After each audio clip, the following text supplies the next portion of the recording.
আপনি এসে সোফায় কেন বসছেন? বৌমা আমি তো চোখে দেখি না, আমার নাতি আমার বয়সে। নাতি বসাইছে আর আপনি বসে পড়ছেন না?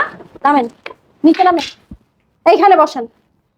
আমার চোখ দুটো যদি ভালো থাকতো আর তোমার দেখতে পারতাম।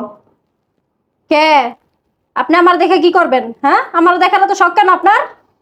দেখতে পারতাম না, তোমার ঠাস ঠাস করে দিলে চটকানা দিয়ে দিতাম। কি কইলি? কান্নার বাচ্চা কানা আমার চর মারতেই? হ্যাঁ, ওইরকম বসতে তো। আমি জানতাম তুমি একটা বেয়াদব, কিন্তু এখন দেখতেছি তুমি শুধু বেয়াদবই না, তুমি একটা মিথ্যাবাদীও। কি বললেন আপনি? আপনার এত বড় স্পর্ধা, আপনি আমাকে মিথ্যাবাদী বললেন? তোমার এত বড় সাহস, তুমি আমার বাবার মুখের দিকে তাকায় কথা বলো? হ্যাঁ, ঠিক আছে, তোর এই কানা বাপের জন্য তুই আমার গায়ে হাত তুলছস না, আর বাসা থেকে বের হয়ে যেতে বলছস না। তুই ঢাকা শহর কিভাবে থাকস আর কালকে গিয়ে আমার বাপের অফিসে কিভাবে বসস ওইটা আমি দেখে নিব। কি বললি তুই?